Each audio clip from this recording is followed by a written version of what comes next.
Welcome back to another episode of Rock Boys Football. Some massive news coming out of the transfer portal as one of the more intriguing players that we'll see, but also polarizing players in the transfer portal. Cormani McClain transferring from Colorado after one season. Want to get into this conversation from a couple of different lenses. One, talk about what we saw from Cormani McClain as a true freshman at Colorado. And then I think I want us all to put on our GM hats and talk about where are some good landing spots for Cormani McClain, whether you're a Miami fan, whether you're a Florida fan. I would love to hear from you guys in terms of, would you go pursue Cormani McClain out of the transfer portal? Quite frankly, my immediate reaction, I don't really know if I would, if I'm either of those programs or any program across the country. I think there's certainly some homework that needs to be done about Cormani McClain. Would love to hear from you guys in the comment section. If y'all do enjoy the content, consider subscribing to the channel. Appreciate you guys always rocking with it. And without further ado, let's get into Cormani McClain. I think it starts with, this was a player coming out of high school that was not meant to play year one at the college football level. We all know the physical upside and talent that Cormani McClain brings to the table. Long, phenomenal athlete, was 165 pounds coming out of high school. We knew that he needed to put on some weight, probably needed a redshirt year. Then you see all sorts of different 5-stars. There's some 5-stars that are just ready to step on a field right away and play college football. Then there are 5-stars where you're more projecting them 2 to 3 years down the road. That was Cormani McClain. And you take a look at what he did his true freshman year. I think the number that stands out the most is a 37% missed tackle rate. That is extraordinarily high.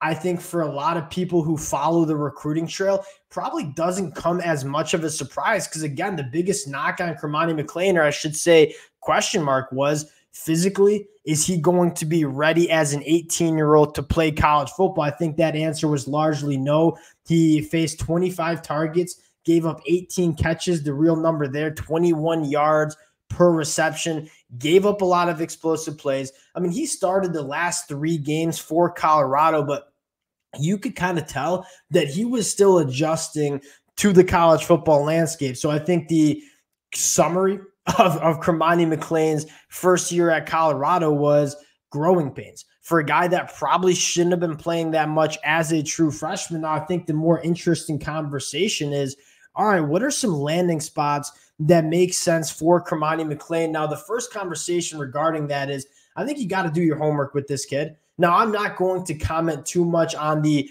off-the-field type stuff because I don't know Cormani McClain personally. I don't know the stories behind the scenes.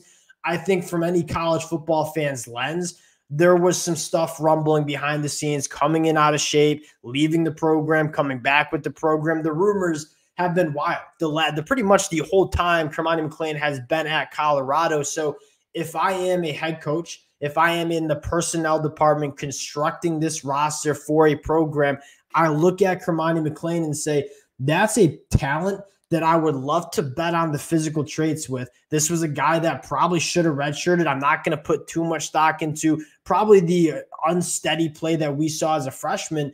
That being said, if you want to bet on those physical traits, you got to, in my mind, make sure you've done your homework and make sure you're on the same page with Cormani McClain in terms of what it's going to look like if he comes to your program. Now, you look at some destinations. I first want to talk about the Miami Hurricanes. I've been on the message boards. A lot of Miami Hurricane fans do not want Cormani McClain to come to Miami. I totally understand that. And I think there's a really strong argument for Mario Cristobal and the Hurricanes to say, hey, we're just going to wash our hands from that situation. We don't want to go through that situation again like we did a year and a half ago. And I think the other argument for probably staying away from Cormani McClain, if you're a Miami Hurricanes fan, is yes, we need to address the secondary room in the transfer portal. Do we want to put all our resources into a guy like Cormani McClain, who we said just 2 days ago, the type of guy that Miami should be looking for is pretty much the opposite of Cormani McClain, a guy that we don't have many question marks about, a guy that might have played really well at the group of 5 or a lower power 5 level and say, hey, that's a plug and play guy that we don't have many question marks. This is a Miami Hurricanes team that's ready to win now. And if you're Miami, you want a cornerback or guys in your secondary that you don't have many question marks about. I think a guy like Cormani McClain, you have a ton of question marks about. You look at the Florida Gators, and I think a very similar conversation in terms of you look at Cormani McClain, you look at the young talent that you have in your room and say, do we want to take a flyer on a guy like Cormani McClain, who at this point I would largely kind of define as a lottery ticket? If Cormani McClain comes to his next program, puts his head down and works, and realizes the potential that we all know he has, you're looking at an all-conference cornerback.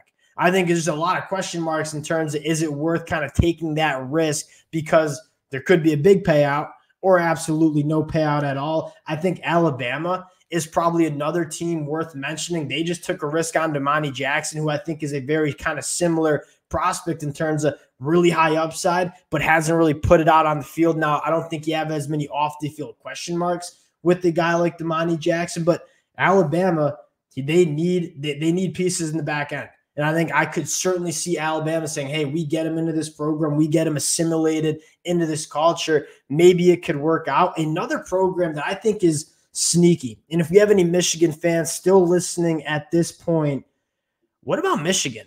And you take a look at Michigan, why I think this could potentially be a really good fit in terms of Michigan's got a really strong culture, right? They keep guys in their program. I think if you come into Michigan, you kind of just assimilate into the program.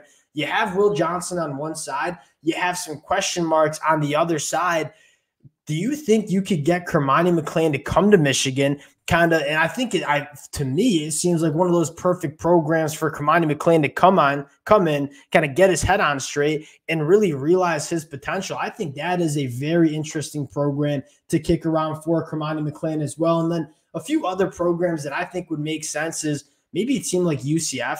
Like maybe the best thing for Cormani McClain is just to get out of the big schools, kind of like what DJU did going from Clemson to Oregon State, where you go to a program that's not going to be in the spotlight like Florida State, Miami, and Florida, and just go to work and just perfect your craft and become the player that we all know you can be. So from a personal standpoint, I think that would make a lot of sense for Cormani McClain as well. Would love to hear from you guys, whether you're a Miami fan, Florida fan. Would love to hear your takes on where you think Cormani McClain should end up. If y'all do enjoy the content, consider subscribing to the channel. Appreciate you guys, and we'll talk to y'all later.